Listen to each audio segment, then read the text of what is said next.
Hi everyone, welcome to another video. Before we start, remember to like this video and subscribe to the channel. It really helps us keep creating better and better content for you. At the end, share your feedback or any insight you had while listening. Let's begin. Everybody says they want to grow. Grow in English. Grow in confidence. Grow in discipline. Grow in life. But most people, when they have to choose between comfort or growth, choose comfort. They don't say it with words. They say it with decisions. Comfort is staying with what you already know, doing what feels easy, repeating your routine, avoiding challenge, escaping anything that makes you feel insecure. Growth is feeling uncomfortable, entering new situations, being a beginner again, making mistakes, facing parts of yourself you don't like. You say, I want to grow. But every day, in small ways, you vote for comfort, and your life follows your votes. Part 2. Growth starts where your ego feels small. Think about English. You might feel good when you watch a lesson and understand everything. Study alone where no one hears your mistakes. Answer in your head, not out loud. Repeat what is already easy. Your ego likes this. You feel good at English. But real growth happens when you don't understand everything. You open your mouth and sound slow. You forget basic words. Other people can see your mistakes. In those moments, your ego feels small. You feel stupid, behind, not enough. Your instinct is to escape, to go back to exercises where you feel safe. But listen carefully. Every time you choose ego protection instead of challenge, you refuse growth.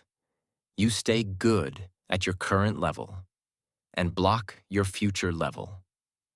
Part 3. The price of growth is discomfort. Always. There is no version of growth that is comfortable. You cannot grow your body without physical discomfort. Grow your mind without mental discomfort. Grow your English without emotional discomfort. The problem is not that growth is painful. The problem is you believe comfort means everything is okay, and discomfort means something is wrong.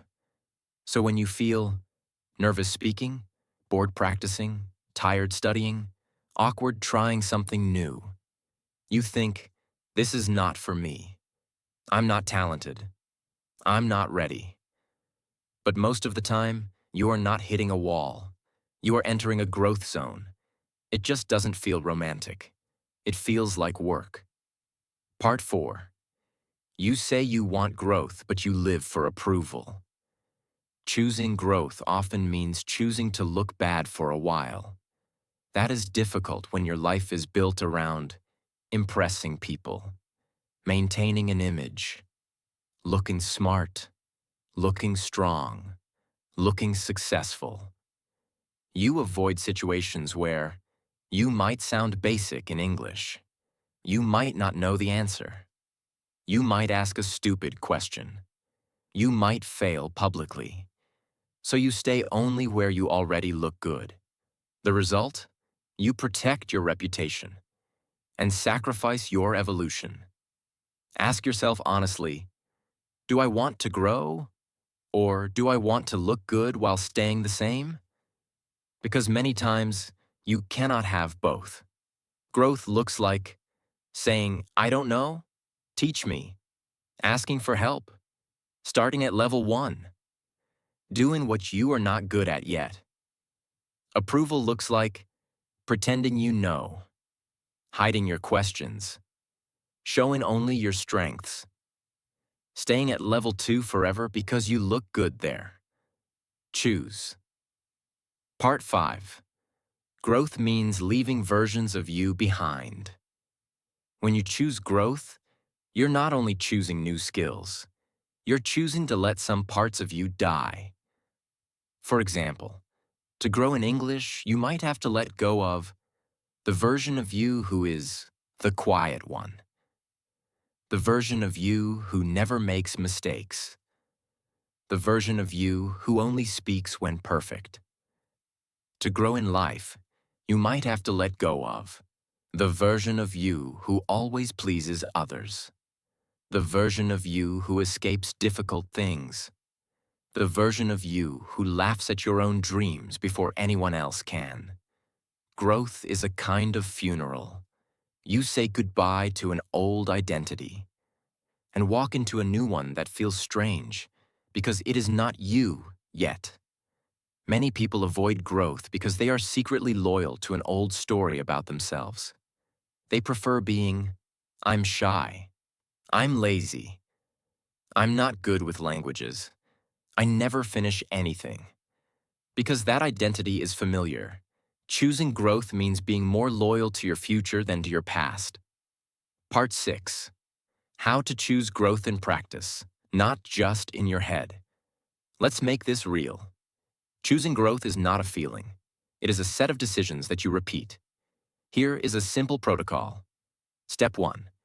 Define one area where you want real growth now, not 10 areas. 1.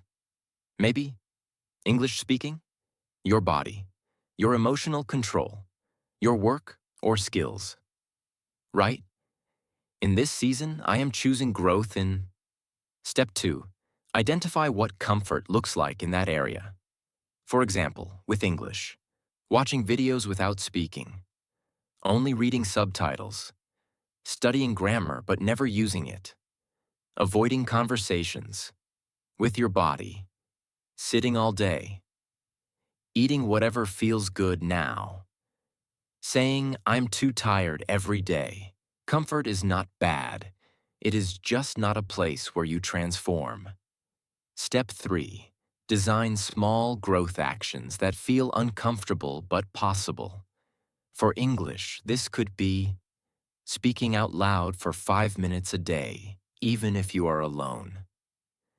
Joining one conversation per week, even if you feel nervous. Sending one voice message per day in English to someone. For your body, walking 15 minutes every day. Doing a short workout 3 times a week. Growth actions are not huge. They are simply beyond your comfort, but not beyond your capacity. If it feels impossible, reduce it. If it feels too easy, you are still in comfort. Step 4. Expect resistance and do it anyway. Your brain will say, not today. I'm tired. I'll start when I feel better. This small thing won't make a difference. This is not a sign to stop. It is a sign you are on the right track. Choosing growth means you don't make decisions based on moment feeling. You make them based on long-term direction. You do the small growth action, especially on the days you don't feel like it. Those are the days that build your new identity. Part 7. Choose growth in how you react to life.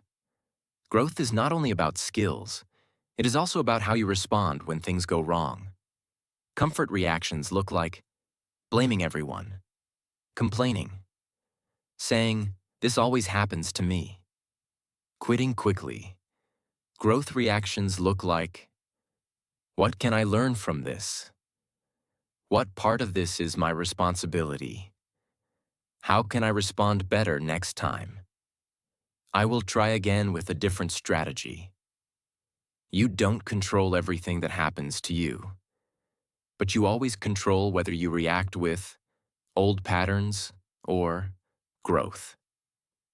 Every difficulty is an invitation. Will you repeat who you have always been, or will you practice who you want to become? That choice is where true growth lives. Part 8. Your future self is a result of today's growth choices. Think of yourself 5 years from now.